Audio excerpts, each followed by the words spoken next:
Good morning. So good to be with you, Facebook and also YouTube. Welcome to today's video, which is called Your Soul Blocks and Your Soul Blocks.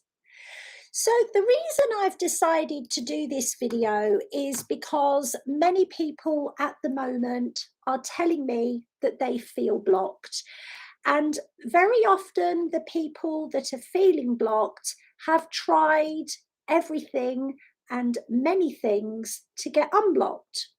So I have quite a bit of knowledge about this. So this is something I wanted to share with you. And we're going to be talking about the blocks that you can do something about and the blocks that it can be a little bit more challenging to just blast your way through. So I always like to say that nobody is ever really blocked. You are where you are. And it's what you do about it, not just in the real world, but also energetically, that makes a difference. So very often people will say that they are not blocked, and yet energetically, the fact that they are saying it is not helping at all. And very often, for example, with the law of attraction, you can feel as though you are doing everything that you're supposed to do to move forward, and yet your physical reality doesn't seem to change. So the reason that your physical reality doesn't really seem to change is because despite what you are affirming and despite the thoughts and the feelings that you are trying to monitor, there is energy of one kind or another within your aura, and that energy is at odds with whatever it is you're trying to create. And as a wonderful master says, you don't manifest what you feel or what you think, you manifest what you are. So I always say this to people, you've got 7 layers in the aura. If you're controlling all your feelings and you're controlling all your thoughts, there's still energy in the other 5 layers that the universe is seeing when it looks at you and is responding to. So what's going on with those other 5 layers? So you've got your soul layer, and your soul layer is the 4th layer out. It's the place where all your soul contracts are stored. And we're not just talking relationship contracts, we're talking money contracts, career contracts, we're talking family contracts, we're talking spiritual contracts with light beings, all of them. And in the soul layer, it is also the effects of those soul contracts that are having on you. So let's say that you have a very, very happy relationship. Then the effect of that happy relationship will be in the 4th layer. Let's say you have a very difficult working scenario. The effects of that difficult working scenario will be in your 4th layer. So the other energies that can be within your aura that you would call a block can be energies that have found their way into your aura because of the environment that you are in. So if you work in a very public place or a school or a hospital or a care home, you can attract what we call earthbound spirits. And although they won't cause you any harm, there's a reason that they haven't gone to the light. Either they don't know that they're dead, they're trapped within a cycle, or they don't want to cross to the light, and usually there is some fearful reason behind that. So what earthbound spirits do is they cause you to feel the way that they feel.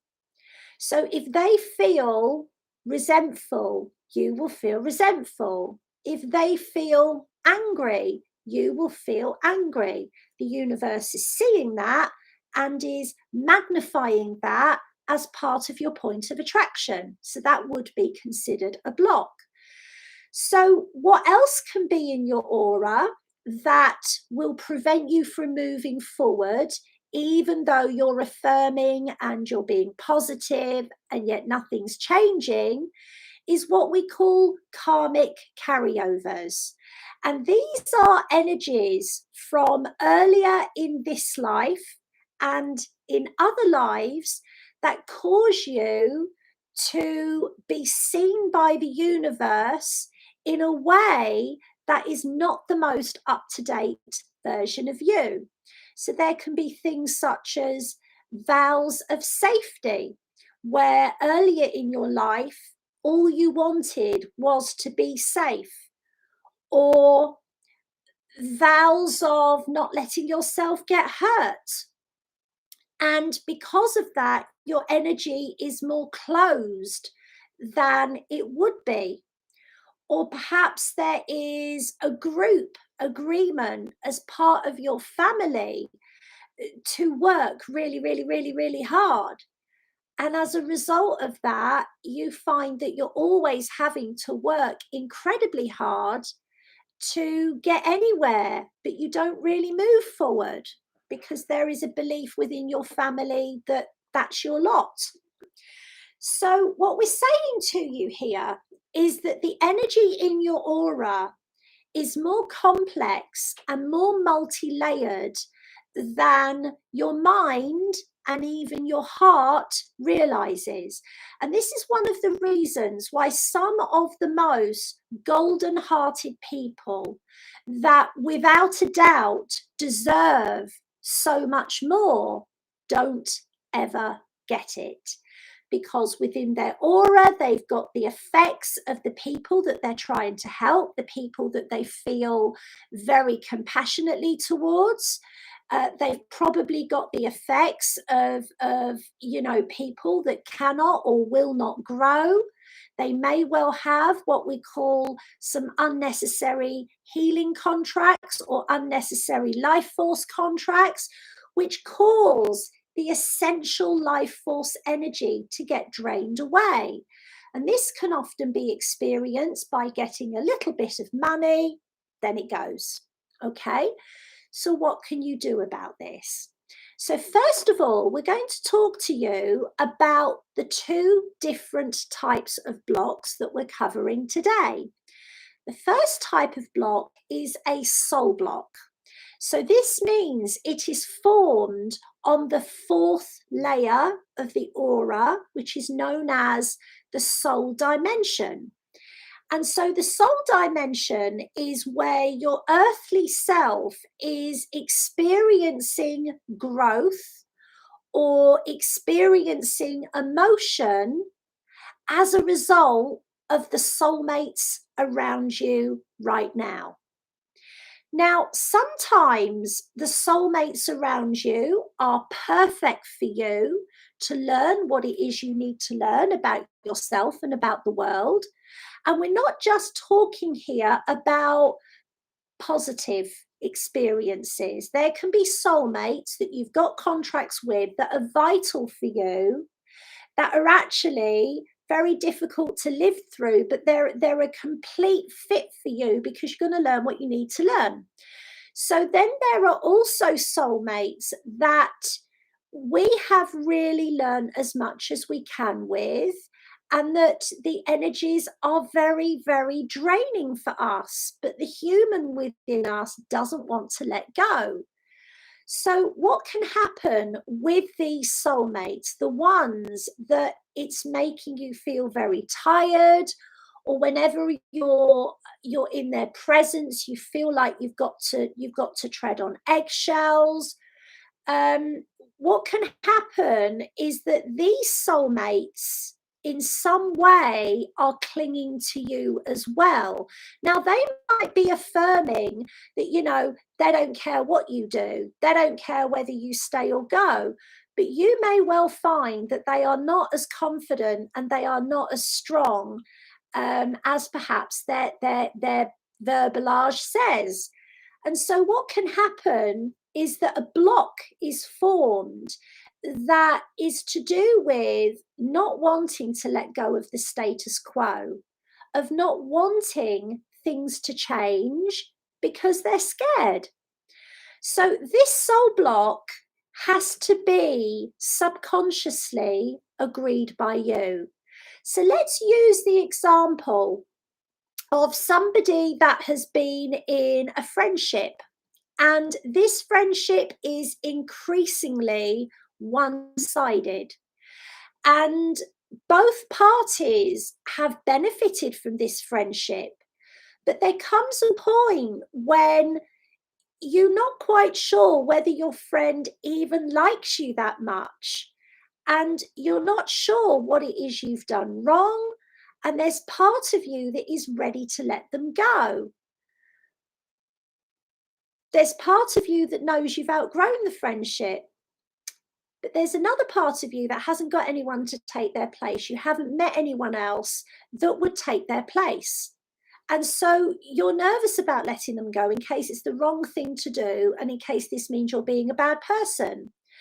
And maybe your friend or frenemy is, you know, making comments. You can feel that they are judging you. Perhaps you feel like they are patronizing you, and you don't feel like you can let them go because they know things about you, or they might badmouth you to other people, or they might go and do something stupid because you're not around and you feel responsible for them. So you carry on with that friendship, even though it's draining you, it isn't good for you.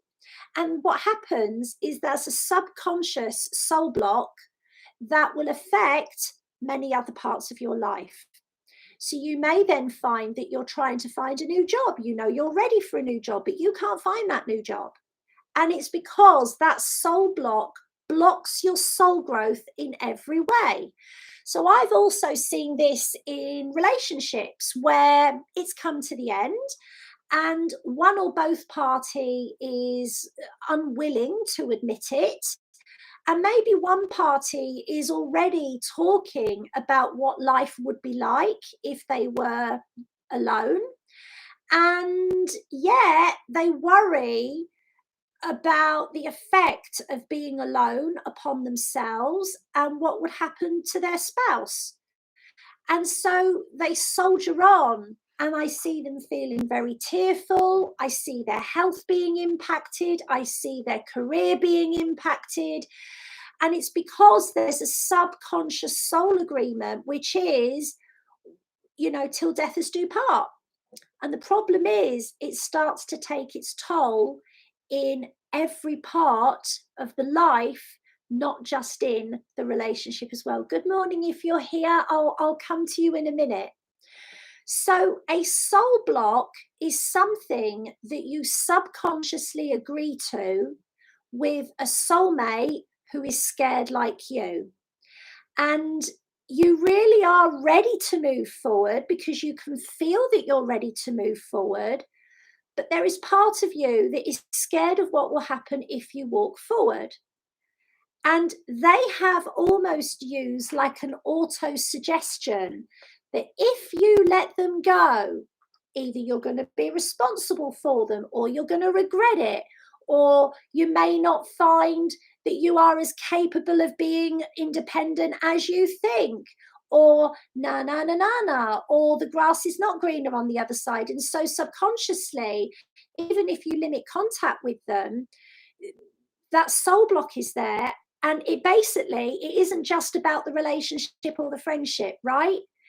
It is a block that stops your soul from growing. So you might allow that relationship to carry on, but try to move forward with your career. You can't.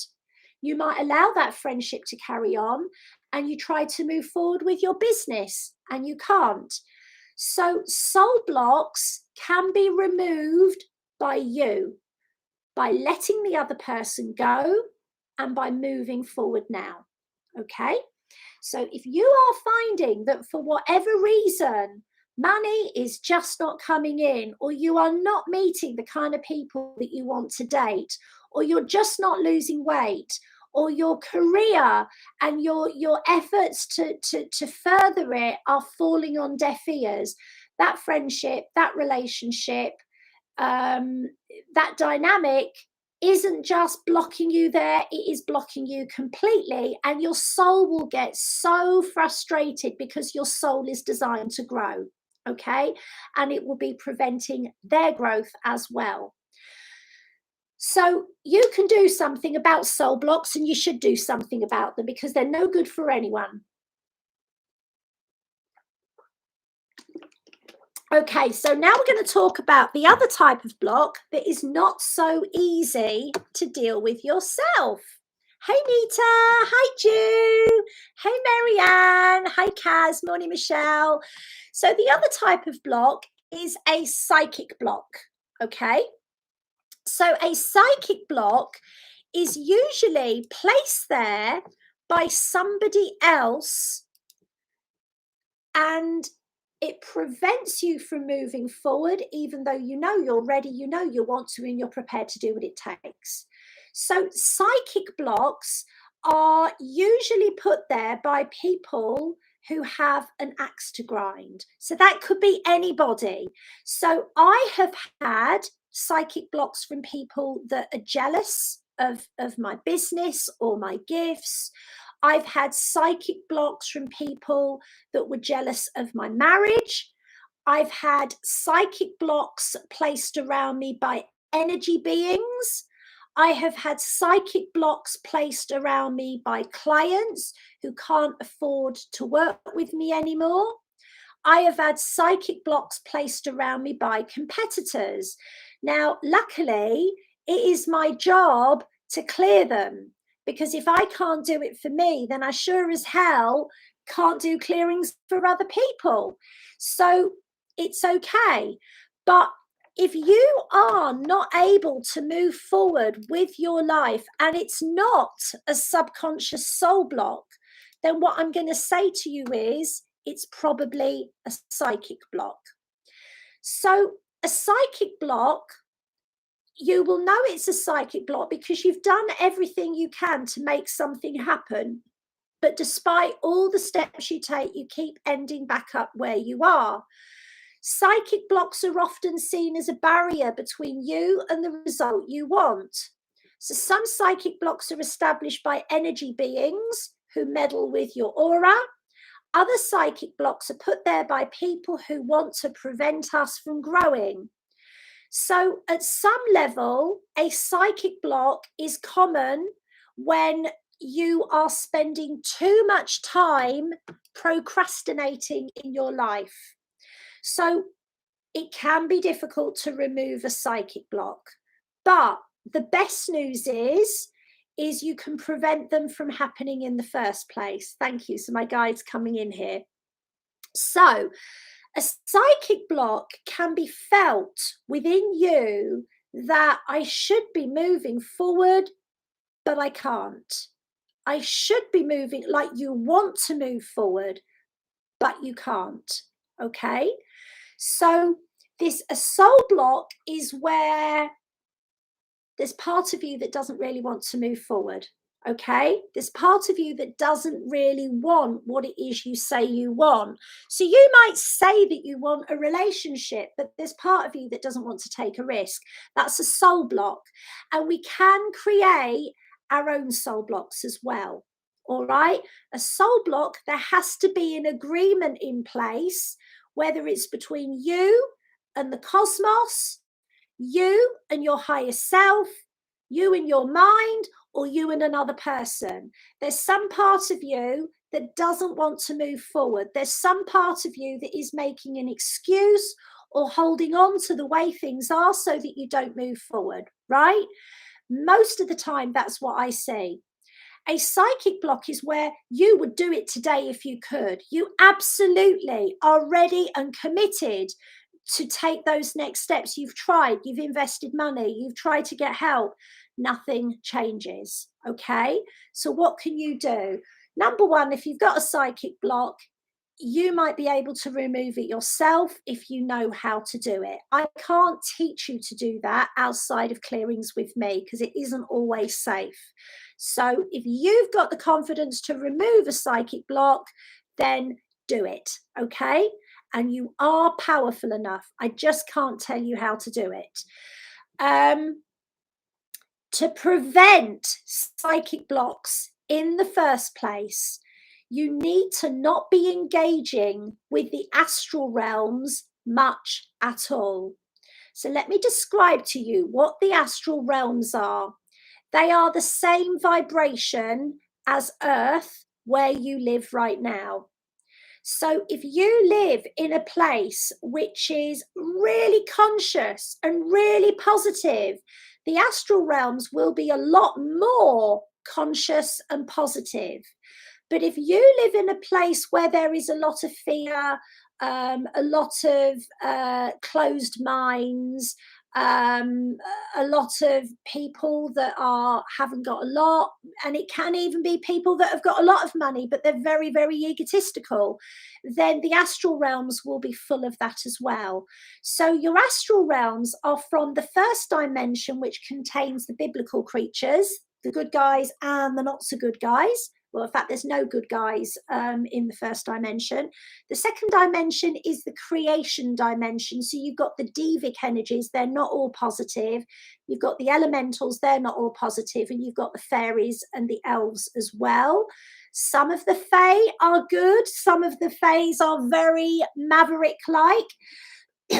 Then you've got the astral realms around the third dimension and the fourth dimension, which is also known as the higher mind. It's still the mind. So the astral dimensions are the thoughts and the feelings of humans swimming about, right? And the effects of those thoughts and those feelings swimming about on the astral plane being creatures and entities that inhabit those realms, which are usually earthbound spirits that either don't know they're dead or they know they're dead and they don't want to cross over to the light. And there is no good reason for not crossing over to the light except you're scared or angry or resentful or you're power hungry. Okay, there's no good reason for not crossing to the light unless you're waiting for a loved one, but that's very rare. Most spirits only stay around until like a month after their death, but you know, they might make sure, and their guardian angel is with them. So that isn't really an earthbound spirit. It's a spirit that's on earth, and we all do this. We hang around to see that our loved ones are coping, and then we go over, and our guardian angel will insist we go over, and the loved ones actually sense the spirit is now in the spirit world. You will sense that, and it usually happens about 6 weeks after death. The longest I've known is 9 weeks after death, when there were children left behind. So the energy of the astral realms is not conducive to moving forward in your life. It's not conducive to abundance or attracting love or finding a job. It's no good as far as manifestation is concerned.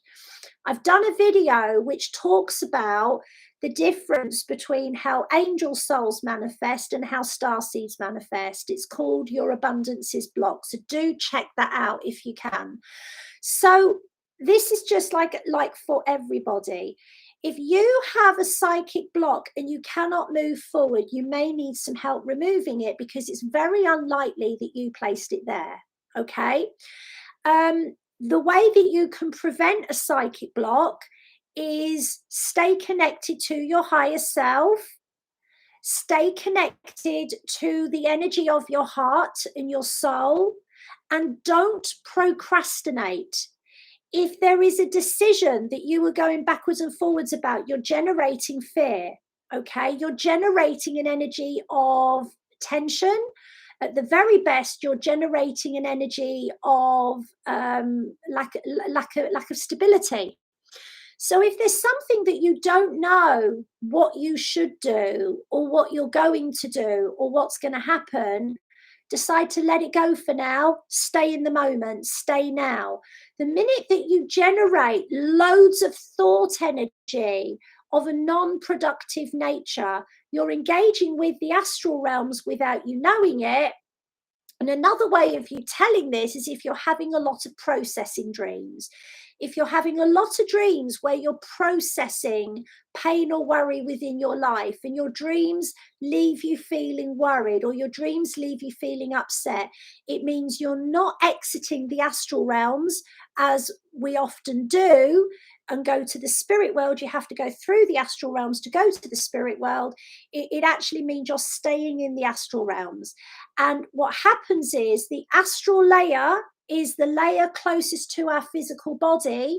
We have a copy of every organ and every muscle within the physical body, within the astral layer too. And what happens is just by procrastinating or stressing over things, you bring the elements and the nature of the astral realm that surrounds you where you live into your aura, and it manifests into your timeline. I call this the car crash zone. Okay, it's like there's no airbag. I've got airbags, but they're not here. Your emotional layer, your mental layer, and your astral layer, whatever's in there is going to manifest in your life, and it's from the astral realm. It ain't good, and it's best not to engage with it so you don't get those psychic blocks. Okay, psychic blocks you are unlikely to be able to remove unless you know how to. It is easiest not to get them in the first place. And a psychic block is classed as you want to move forward, but you can't, despite every effort. Yeah, absolutely, Bob. A soul block is where you don't really want to move forward, even though you should, and you might say you want that relationship or you say you want that job. There's part of you that for whatever reason you don't want to move forward, you want to keep things the same. So they're two different types of blocks. So YouTube, if you want any help with this, I am hosting on the 4th of December a abundance healing retreat, which is going to be where I am instrumental in removing psychic blocks and soul blocks for you. So you can want an abundance of anything. It could be an abundance of intimacy within your relationship. It could be an abundance of well-being physically. It can be an abundance of psychic ability. I'm going to clear soul and psychic blocks from everybody in this class. I am also going to be doing my famous windfall healing. Whenever I do this, people tell me that they do get a lot of unexpected money. Not everyone does, but people do. Whenever I do the windfall healing, I have bought myself about 20 lottery tickets. That's what I do. I'm also going to be doing mini readings, the highs and lows of 2022. And I'm going to be doing trance healing of your immediate timeline leading up to Christmas and beyond. We're also going to be giving you the Archangel Michael financial treatment, the Saint Germain treatments, the spirit treatments. We're even going to plug you into the universe's supply of abundance. And this is like psychic surgery of an angelic nature. And if you can't make it live, you get your readings and the work done and sent in a recording to you. And it is only £65. You get 2 hours for less than the price of 1 hour with me. And you get an awful lot for that. So if this is of interest to you, click the link below. We are nearly full. This always sells out. I only do it once or twice a year. I would be thrilled to help you. If you know anybody that needs cash for Christmas, please share me wherever you can, wherever you need to. We love you so, so much. Have a wonderful now, and goodbye from me and him and her and him. Lots of love. Bye-bye for now.